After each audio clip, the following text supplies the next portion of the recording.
Bonjour à tous et à toutes. Donc, nous sommes aujourd'hui le samedi 15 avril 2023. Il doit être aux environs de 15h50. Petite vidéo. Aujourd'hui, c'est la réunion du collectif Les Morts de la rue. C'est donc c'est une occasion, je dirais, de pouvoir aborder ce sujet qui est véritablement un enjeu de société et qui nous concerne. Je dirais, dans le regard que nous posons sur le sujet de la désocialisation, de la disqualification sociale et de la marginalisation organisée. Il y a des différents auteurs qui ont questionné justement ce processus de désocialisation, de disqualification sociale qui amène à ce que des individus soient considérés comme inutiles à ce monde. C'est le terme utilisé par Robert Castel dans la métamorphose de la question sociale. La question sociale est un aporisme sur lequel une société va questionner son propre fonctionnement et dont l'objectif, c'est bien sûr d'en dégager d'en dégager des éléments de réflexion, des enjeux sociétaux. Comment une société peut-elle accepter finalement la marginalisation, la désocialisation? Pourquoi une société est incapable de pouvoir rompre ce processus de marginalisation? Pourquoi une société est incapable de pouvoir tendre la main? Pourquoi une société est incapable tout simplement de pouvoir accueillir, aider ceux qui sont les plus démunis?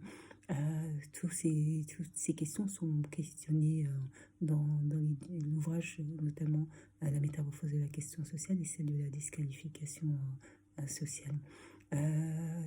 Ça pose la question dans les deux termes du lien social. Et le lien est primordial. Le lien est même pour les travailleurs sociaux, puisque moi je suis travailleuse sociale, puisque je suis assistante de service social. Dans la question du lien social, du lien à l'autre, lorsque on travaille avec les publics les plus marginalisés, c'est une question prioritaire et primordiale. Il faut déjà comprendre quelle a été la rupture de lien. Qu'est-ce qui fait que les ancrages territoriaux, les ancrages qui font de l'individu est un individu ont été mis en échec et n'ont pas permis à cet individu de se maintenir dans la société civile. Quelles ont été les ruptures, quels ont été les événements de vie, qui ont rompu le parcours de vie de ces individus et comment les aider au mieux à pouvoir s'en sortir, à pouvoir rebondir et à pouvoir se réinsérer. Très compliqué la réinsertion pour les plus l'individu est de plus longtemps à la rue, plus la resocialisation est complexe pour différents motifs. Ça peut être des motifs psychologiques, voire psychiatriques dans certaines situations. Ça peut être aussi pour certaines personnes un rejet de notre société. Finalement, cette société qui les a rejetés, ces personnes rejettent cette société, ils n'ont pas envie d'y retourner. On arrive à des situations où on parle même d'asphaltisation. C'est lorsque l'individu physiquement est ancré sur le territoire où il est absorbé par le territoire même où il est. Il y a cet emplacement-là, on ne peut pas lui déloger. Et on observe lorsque on intègre des individus très désocialisés dans des milieux de vie ordinaires, quand ils acquièrent un logement propre, ils gardent pendant plusieurs années, voire des habitudes de la rue. Et il faut du temps pour revenir à se réhabituer à être entre quatre murs, à vivre entre quatre murs, à dormir entre quatre murs. La société, pourquoi la société finalement par son fonctionnement amène à cette exclusion des individus? Et certains auteurs défendent l'idée selon laquelle que ces individus servent à ce que les autres fonctionnent de manière droite.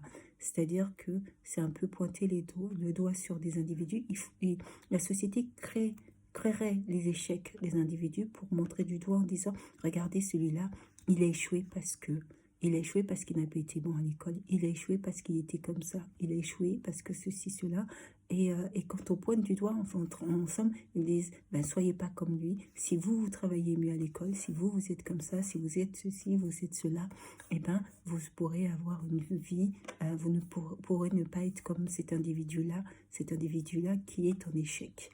Et c'est un moyen en fait, la société crée la forme d'exemplarité qui va pouvoir leur servir de base à dire il faut pas être comme ces personnes-là. Ces personnes-là, alors que dans la réalité des parcours de vie, on est beaucoup plus nuancé, hein, dans les parcours de vie des individus. C'est facile de dire oui, cette personne n'a rien fait, cette personne ne travaillait pas, cette personne, c'est faux. La réalité, c'est que la société même met en place des stratagèmes pour mettre en échec certains individus et que sur le plan psychologique, il y a des individus qui vont être assez solides et assez forts pour pouvoir le comprendre et pour pouvoir agir et intervenir. Et puis, il y a des individus qui vont être fragilisés déjà par leur parcours de vie et qui font qu'ils auront beaucoup de mal à pouvoir être affrontés, confrontés à des regards ou à des jugements qui n'iront pas forcément dans leur sens, qui n'iront surtout pas dans leur sens, puisque l'objectif, c'est que ces individus soient désocialisés et donc la société crée aussi ces inutiles, parce que ceux qui sont désignés comme inutiles au monde, mais qui ne sont pas si inutiles puisqu'ils servent la société, ils servent en tout cas à l'organisation sociétale.